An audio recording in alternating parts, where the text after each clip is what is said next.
สบายดีสวัสดี FC เบอร์ทุกคนเด้อยินดีต้อนรับทุกคนข่าวสู่ซอง YouTube ของสาวบุญเปียงสาวลาวมาพบมาพอกับสาวบุญเปียงในมื้อนี้เนาะก็ได้เดินทางมาหาทางผู้สาวโสดทุกคนเลยซึ่งว่าผู้สาวโสดคนนี้ก็เป็นตาแพงอยู่เนาะสำหรับ FC คนไหนที่ว่ายังตามหาผู้สาวหรือว่าตามหาคู่หาคิงเนาะตามหาคู่ชีวิตนั่นแหละทุกคนเลยก็ลองเข้ามาติดตามรับชมเบิ่งเนาะเผื่อว่าทุกคนสิว่าเนี่ยเพื่อว่าสาวคนนี้สิตรงสเปคที่ว่าหนุ่มๆวางไว้อะไรเนาะส่วนนี้ก็คือเห็นเนาะทุกคนสังสารเปียกเองก็ถ่ายทำงานแต่งน้องสว่างหากระจบไปคลิปนี้ถือว่าเป็นคลิปแรกที่ว่าทางสาวเปียกออกมาถ่ายทำข้างนอกแล้วได้ก็ฝาก FC ทุกคนกดไลค์กดแชร์กดติดตามในสาวเปียงเลยเด้อเพื่อเป็นกำลังแรงใจในการถ่ายทำคลิปต่อๆไปเนาะโดยสำหรับช่องทางติดต่อเมนทักมาเอานำสาวบุญเปียงได้ถักมาทางเฟซหรือว่าไลน์ของสาวบุญเปียงเด้อทุกคนเลยเดี๋ยวสิส่งให้หลังไม้เนาะโอเคแล้วได้ก็เข้าไปไปลงกับสาวโสดเพิ่นก่อนโดยสบายดีสบายดีสาวโสดหน้าใหม่เนาะทุกคนวันนี้ก็มีโอกาสเข้ามาหาน้องเพิ่นเป็นอันครั้งแรกเนาะขออนุญาตถามเด้อชื่อแนวไหนชื่อลินเนาะอายุจักปีตอนอายุ19 ปียังเฮียนบ่น้องล่ะบ่ได้เฮียนหรอกเฮ็ดเวียกแล้วบ่หรือว่าแนวไหนโดยเฮ็ดเวียกโดยตอนนี้น้องล่ะเฮ็ดเวียกเฮ็ดงานหยังเฮาก็เฮ็ดงานอยู่ไทยเฮาก็กลับมาบ้านมาต่อบัตรบ่หรือว่ามาเลยกลับมาเลยนี่ล่ะอ๋อเป็นอะไรเศร้าเฮ็ดเวียกแล้วแม่น โดยผ่านมาน้องหลาเองก็เคยแบบสร้างครอบครัวบ่เคยมีแบบว่าผู้บ่าวแบบเป็นแฟนเป็นหยังกันปะเคยมีผู้บ่าวผู้บ่าวแต่ละคนที่ว่าเข้ามานี่คบกันได้โดนอยู่บ่น้องล่ะก็บ่โดนเพราะว่าความบ่เข้าใจกันนี่ล่ะอ๋อน้องล่ะเอามือปิดแบบนี้ก็ได้โอเคบ่เข้าใจกันเนาะคือต่างคนต่างไปแม่คบผู้บ่าวจะคนเลยแบบผ่านมากะหลายคน1-2 คนนี่แหละโดยมื้อนี้ก็ถือว่าเปิดใจครั้งแรกบ่น้องล่ะแม่นเป็นจังไดตื่นเต้นอยู่บ่ตื่นเต้นยังบ่เคยเปิดใจน้ำช่องไหนจักเทื่อบ่แม่นโอ้ถือว่าช่องนี่เป็นช่องแรกแหกหมานของน้องเพิ่นเนาะโดยเป็นอะไรแบบจังตัดสินใจออกมาเปิดใจในมื้อนี้หมู่แนะนำบ่น้องล่ะหรือว่าเห็นในช่อง YouTube ก็มีแนะนำมาโอ้คือเมื่อก่อนแบบว่ามันก็มีคนเข้ามาจีบมาหยังเฮาอยู่บ่แม่นก็มาจีบมาล้มอย่างเงี้ยแต่ก็อยากลองเปิดใจแบบว่าออกสิว่าในโลกโซเชียลเบิ่งบ่แม่นคือเปิดใจในมื้อนี้น้องหลับเปิดใจแบบใดอยากหาคนคุยแก้เหงาบ่หรือว่าอยากหาคู่ชีวิตอยากหาคู่ชีวิตเอาแบบมั่นคงอายุอยากได้ประมาณเท่าไหร่อายุผู้บ่าวเท่าไหร่ก็ได้ขอแต่จริงใจเอาแท้โดยหา60หรือว่า60ปลายจังสิรับอยู่บ่50ซะเอา50เอาแล้วแสดงว่าหนุ่มๆ60ปีนี่เบิดซิดหักที่จริงเด้ออันบางคนเนาะเพิ่นอายุหลายแต่ว่าเพิ่นยังดูดีได้น้องล่ะเนาะก็เลยว่าลองถามน้องเบิ่งเนาะคือเพิ่นอยู่แบบสิว่าในต่างประเทศเนาะเพิ่นก็สิแบบว่าอายุหลายอยู่แต่ว่ายังหนุ่มยังแข็งแรงคันเป็นประมาณนั้นแล้วคิดว่าสิรับได้บ่รับได้เนาะเอาที่ว่าแข็งแรงซะเนาะโดยอายุหลายแต่ว่ายังแข็งแรงก็ถือว่าคุยได้หรือว่าจำกัดบ่อยากคุยแต่อยู่ลาวบ่หรือว่าฝั่งไทยอยู่ต่างประเทศก็คุยได้ต่างประเทศก็คุยได้อ๋อน้องหลากับเขาทำโรงเรียนอยู่บ่ผ่านมาเขาจบห้องไหนจบม.4ในใบประกาศแล้วบ่ โดย โดย ตั้งแต่เป็นสาวออกไปเฮ็ดเวียกนี่ผ่านเวียกอีหยังแหน่มาแล้ว ก็เด็กเสิร์ฟแล้วก็เป็นซอยครัว อืมอยู่ในอันห้านเดียวกันเหมาะอันสองหน้าที่นี้ในห้านเดียวกัน แม่น นอกจากห้านอาหารแล้วนี่ยังบ่เคยเฮ็ดงานอย่างอื่นบ่ โดย โอ้ไปเฮ็ดอยู่ฝั่งไทยแม่นเหรอวะ แม่น เฮ็ดอยู่แถวใดน้องหล่ะตอนนั้น อยู่ประตูน้ำ อืมเฮาเฮ็ดเวียกอยู่หั่นก็บ่ได้มีแบบว่าผู้บ่าวรุ่นใหญ่รุ่นน้อยมาแบบมาหยอกอยู่มาหยอกมาหยังบ่ ก็ตอนเสิร์ฟก็มีอยู่ โอ้ เป็นอะไรมันบ่เป็นตา แม่น อืมลักๆนี่มักผู้ชายนิสัยแบบใดซะ ก็นิสัยดีเป็นผู้ใหญ่เสีย อืมผู้ชายใจร้อนนี่มักอยู่บ่ ใจห่อนหลายก็บ่เอา โอ้โดย ใจร้อนก็บ่มักปานใดเนาะ แม่น หรือว่ามักใจเย็นๆสิบ่ กับพ่อปานกลางบ่ใจห่อนปานใดน่ะ บ่เอาร้อนแล้วก็บ่เอาเย็นเกินไป แม่ ว่าโตของน้องเองนี่เป็นคนแบบใด ก็เป็นคนแบบก็สิว่าใจห่อนกับบ่ใจห่อนสิใจเย็นกับบ่ใจเย็นน่ะ กลางๆคือกัน โดย โอ้นิสัยใจคอนี่แบบมักหายมักเครียดอยู่บ่ ก็มักเครียดเนาะบ่มักหายปานใด เวลาเครียดนี่เฮ็ดอะไร เงียบบ่หรือว่าสิแบบอ๋อบ่ได้หายบ่ได้ด่าอหย่างออกไปเนาะเวลาเครียด แม่น สิใส่แบบว่าความเงียบเอาอืมคือแนวนี้เฮามาอยู่บ้านเลยคิดว่าสิเฮ็ดงานเหตุการณ์หยังบัดนี้น้องว่า เอ้อยว่าสิลงทุนเปิดห้านแบบขายข้าวมันไก่ขาหมูมิตรแบบนี้น่ะ ขายอยู่บ้านเฮานี่นะ โดย อืมมีวางแผนไว้แล้วเนาะมีห้านมีหยังเรียบร้อยบ่ ยังบ่มีห้าน โอ้โดยขออนุญาตถามอันน้องหลาสูงเท่าไหร่นะ 170 โอ้น้ำหนักเด้ซะ น้ำหนัก56 อืมสูงเนาะน้องหลาเพิ่นบัดคนเข้ามานี่แบบเตี้ยกว่าน้องก็สิคุยบ่ คุย ก็ได้อยู่เนาะ หับได้อยู่ ย่านว่าบ่มักผู้ชายเตี้ยกว่า คือเขาเปิดใจแบบนี้นี่แน่นอนเนาะมีคนเห็นคลิปแล้วแลเพิ่นก็ต้องอยากมาหาเฮาจังซี่นะ อ่า คันเพิ่นอยากมาหานี่เฮ็ดแนวใดมาได้บ่หรือว่าจังได มาได้ อืมนัดล่วงหน้าบ่หรือว่าเอ้ยพามาได้เลย นัดก่อนก็ได้ อ๋อเตรียมโตวเนาะ โดย ปัจจุบันนี้น้องหลาอาศัยอยู่กับไผ อาศัยอยู่กับเอื้อย คือเอื้อยหัก อ๋อคือแบบใดเอ้ยฮักกับเฮานี่อยู่เฮือนนํกันจังซี่บ่ แม่ เป็นเฮือนของเจ้า เป็นเฮือนของน้องบ่หรือว่าแนวใด เอื้อยหักจะสิน่ะมาอยู่กับเอื้อยแบบเอื้อยต่างพ่อต่างแม่สิ อ๋อแบบเพื่อนซ่านของน้องเองในสามบ่ได้อยู่บ้านนี่บ่ บ่ โอ้อยู่ไกลบ่ ไกล บ้านเจ้าได้ แม่ อันนี้คือเพิ่นมาลิ้นซื่อๆเนาะมาแบบมาพักมาเซาน้ำเพิ่นชั่วคราวซื่อๆบ่ แม่ หรือว่าสิพักตลอดไปคิดว่า ก็อยู่หาเงินจะสิแหละ ก็คือมาข้างน้ำเพิ่นก่อนเนาะเป็นชื่อว่าไงนะเอื้อยฮักที่ว่าเพิ่นนับถือกันเนาะบ่แม่นอ้ายน้องที่ว่าออกมาจากพ่อจากแม่แบบเดียวกันเนาะ แม่ อ๋อพ่อแม่เดียวกันนี่เพิ่นก็อยู่บ้านบ่ โดย มีอ้ายน้องจักคนอยู่บ้าน มี3 คน เจะเป็นลูกคนที่เท่าไหร่ ลูกกลาง ลูกที่2 โอ้ยิ่งจักคนทรายจักคน ยิง2ทราย1 เจ้าก็เป็นยิงแล้วก็ยังมียิงคนห โด นึง ย เพิ่นสร้างครอบสร้างครัวเบิดแล้วบ่น้องล่ะ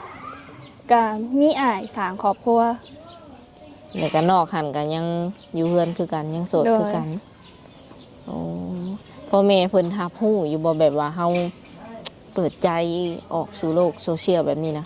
แ ก็ห้ามพูดเนาะเฮาก็ถามพ่อแม่ก่อน อ๋อเพิ่นโอเคอยู่บ่น้องละ โดย อนุญาตแล้ว โดย ถ้าพ่อก็เฒ่าแม่นี่เพิ่นเฮ็ดธุรกิจหยังอยู่บ้าน แล้วก็เฮ็ดสวนปลูกกาแฟ เออเป็นลาวหลุ่มบ่ลาวเทิงน้องละ เราเราหลุม เว้าแบบภาษาธรรมดาคือกันกับเฮาเว้านี่บ่ แม่ อ๋อเฮ็ดสวนกาแฟเป็นหลักเนาะบ่ได้มีอาชีพการงานแบบว่ารับราชการอิหยังบ่ บ่ อ๋อให้หน้าตะกร้าได้เฮ็ดอยู่บ่ ทางเฮาบ่มีนา โอ้อันมีแต่เฮ็ดกาแฟอย่างเดียวบ่ แม่ โอ้เก็บตลอดบ่กาแฟนี่น้องล่ะ ก็ปีหนึงเทื่อหนึง อืม ปีละเทื่อ อืมกุ้มกินอยู่บ่ ก็พอได้ก็ว่าบ่กุมกินเนาะ อืมพอได้อยู่ได้กินเนาะ โดย โอ้โดยอันนี้ก็เชื่อในคันว่าเฮ็ดงานอยู่บ้านบ่เวิร์กนี่ก็ต้องได้กลับไปไทยอีกบ่ แม่ คิดว่านะก็ลองเบิ่งก่อนเนาะแต่ว่ายังบ่ทันได้ลงมือเทื่ออันนี้คือน้องเพิ่นวางแผนว่าสิซื้อเนาะตอนนี้นี่ถือว่ายังอยู่บ้านนั่นล่ะแม่นล่ะวะ โดย แสดงว่ามีเวลาตอบอันผู้บ่าว24ชั่วโมงบ่ แม่ โทรมาตอนไหนก็ได้บ่ ได้ โอ้ดีเนาะคือคำสมมุติว่ามีคนที่ว่าหักมักน้องเลยเนาะอยากดูแลอยากได้เป็นลูกเป็นเมียเลยอย่างสินะน้องหลาพร้อมเลยบ่หรือว่าต้องเบิ่งกันไปโดนปานใด ก็เบิ่งก่อนเบิ่งว่าสิมากสิฮักซำใด อืมคิดว่าสิเบิ่งประมาณจักปีหรือว่าจักเดือน ก็แล้วแต่ โอ้แล้วแต่คนที่สิเข้ามาบอก โดย อืมก็ลองเบิ่งเนาะทุกคนเลยคนที่สิเข้ามานี่ ต้องเลือกบ่ว่าอยากให้เพิ่นเป็นคนที่ว่ามีอาชีพการงานเฮ็ดหรือว่าชาวไร่ชาวนาทำมาค้าขายนี่ก็คุยได้คือกัน คุยได้เบิดเนาะ บ่ติ ก็คื เนาะ แม่น กินแล้วก็นอนก็เอาบ่ เขาแต่มัก ยอกน้องเพิ่นคนแต่มักว่าซั่นเนาะ แม่น เจ้ามักไปหลินไปเที่ยวอยู่บ่ ก็เฮากับบ่ได้มักไปเล่นไปเที่ยวปานใด กินเหล้ากินเบียร์ได้บ่ กับน้อยหนึง กินได้อยู่เนาะบ่ เด้อ บ่ได้ถึงขั้นว่าคลั่มบ่ได้มีโรคประจำตัวบ่ บ่มี อืมอืมในใจเจ้าเองก็บ่ค่อยมักไปหลินจังซี่นะ แม่น ปาร์ตี้เคยบ่ ปาร์ตี้ก็บ่เคยมีแต่ว่าไปกินเบียร์ซื่อ อืมบัดผู้ชายที่สิเข้ามานี่คันว่าเพิ่นเป็นแบบสายเล่นสายเที่ยวจังซี่นะกินเหล้ากินเบียร์แต่ว่าเพิ่นมักเจ้าจังซี่คิดว่าสิให้โอกาสได้บ่ ๆได้ สูบยาได้บ่ สูบยา แม่นแบบบุหรี่ธรรมดาอย่างสินะ บุหรี่ได้อยู่ โอ้มีหนวดมีเข้ากับมักบ่ มีหนวดมีเคราเอาบ่ปานใดเนาะ เออ โดยทำไว้ก่อนเนาะทุกคนแต่คันว่าชื่อว่าไงมีไข่แท้เนาะ โดย มีแต่แท้นี่ได้ติ ได้ คันว่าบ่ให้มีเลยนี่ปราศจากบ่ได้เด้อผู้ชายเนาะ โดยคันว่าเจอคนที่ถูกใจเนาะเพิ่นนัดให้ไปพ่ออยู่ฝั่งมุกดาหารบ่อย่างจังซี่น้องหลาไปได้บ่ โดย ตอนนี้มีบัตรอยู่บ่ มี โอ้ แล้วก็มีบัตรสปอร์ต สามารถไปมาได้ปกติเนาะ โดย กันคือไปมื้ออื่นนี่ก็เป็นไปได้เลย ไปได้ อืมตอนไปไทยนี่น้องหลาเคยไปหลินแถวใดแล้วบ่ แบบบ่เคยไปก็มีแต่เหตุงาน ก็ทำมาเลยนอน เขาเหตุงานกลางคืนสินะหาอาหารกลางคืน โอ้แต่ว่าบ่ค่อยได้ไปหลินนอกจากเหตุงานเนาะ โดย อืม ชีวิตของน้องเพิ่นก็บ่มีหยังหลายเนาะทุกคนผ่านมาก็คือว่าประมาณนั้นแหละเฮ็ดงานตั้งแต่อายุจักปีน้องล่ะตอนนี้จะ19เฮ็ดงานตั้งแต่อายุ17 ปีอืม17 18 19 3ปีแล้วเนาะเมื่อยบ่เฮ็ดงานแต่น้อย เมื่อย เคยมีแบบโมเมนต์ท้อกับชีวิตอยู่บ่ เคยท้อเนาะเคยแบบอยากกลับบ้านจังซี่น่ะเฮ็ดงานอยู่ไทยก็ อืม ว่าเฮ็ดงานอยู่ไทยบ่มีวันหยุด อืมแต่ว่าเงินเดือนสูงบ่ ก็มื้อละ400อ๋อแต่ว่าบ่ได้หยุดจักมื้อเลย โดย บ่มีมือพักมือผ่อนจังซี่นะเนาะเฮ็ดงานตั้งแต่จักโมงหาจักโมง เฮ็ดงาน4 โมงฮอดตี 4 4 โมงแรงฮอดตี 4ตอนเช้า แม่น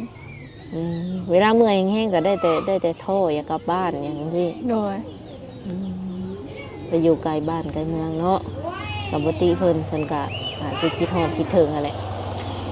คันว่า FC อยากทักหาน้องเนาะหรือว่าผู้บ่าวเพิ่นอยากร่วมกับเจ้าอะนะเพิ่นสามารถทักมาได้ทางใดเนาะวะ ทักมาได้ทางไลน์เนาะ มีแต่ LINE โดย Facebook ด้วยค่ะ Facebook บ่ได้เล่น เบอร์แอปมีบ่ มี แจกได้เนาะเบอร์แอปกับ LINE เนาะ โดย อืมคือมาอยู่กับน้าสาวนี่ได้จักมื้อแล้วเนาะอ่ะ ก็ทีหนึง หาก็ได้ทีเดียว เลย เฮ็ดจังได๋แบบเฮามาบ้านจังซี่นะ บ่ได้เฮ็ดหยังมันบ่มีเวียกเฮ็ด พักผ่อนเต็มที่เลย เลย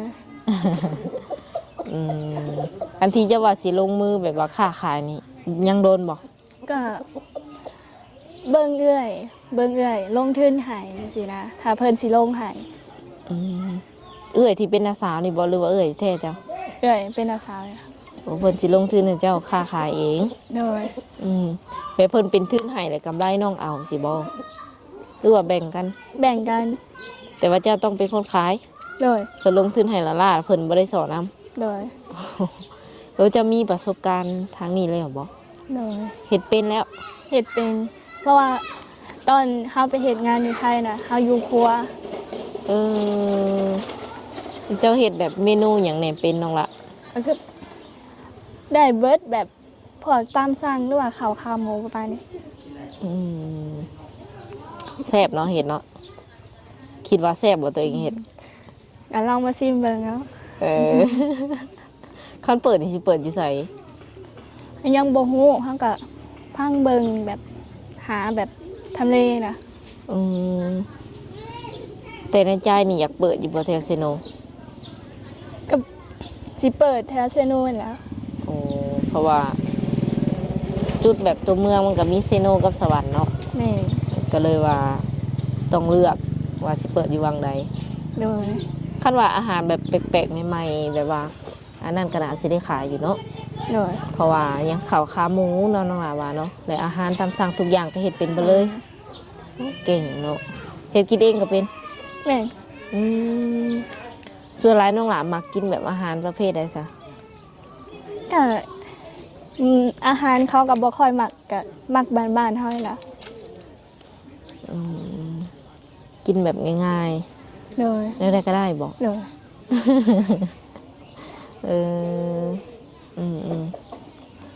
สำหรับFC คนไหนที่ว่าอยากทำความรู้จักกับน้องเพิ่นก็แม่นทักเข้ามาได้เนาะทุกคนตอนนี้ถือว่าโสดสนิทเลยบ่ โสดอ่ะ 100% ร้อย ทุกมื้อนี่ก็คือเล่นโทรศัพท์กับแม่นเลื่อนเล่นธรรมดา แม่ เบิ่ง YouTube ปกติ แม่ บ่มีคนคุยจักดิ บ่มี บ่ได้ตัวติ ประเด็นตัว โดยโอเคเนาะทุกคนทางสาวเปลี่ยนกสิขออนุญาตสัมภาษณ์เพิ่นประมาณนี้ก่อนแล้วก็สิขออนุญาตมอบเงินไว้ให้เพิ่นเติมบัตรเติมเบอร์เนาะล่ะเป็นจำนวนเงินกับ100,000 กีบเนาะ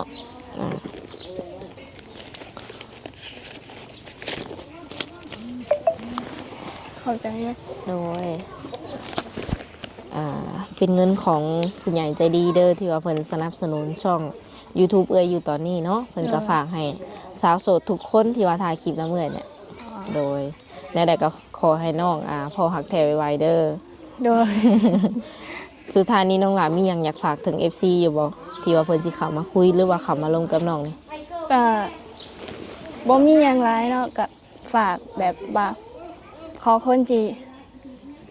ฮักแท้แล้วก็อยากอยู่น้ำเฮาแท้แบบนี้น่ะ เบิดเนาะ โดย โอเคสามเปลี่ยนกับน้องเพิ่นสิได้ขอตัวเจ้าไว้ก่อนเนาะคำว่า FC คนไหนมีหยังอยากถามเนาะยังค้างคาใจก็คอมเมนต์ไว้ใต้คลิปเด้อสำหรับคลิปนี้ก็สิได้กล่าวคำว่าสบายดี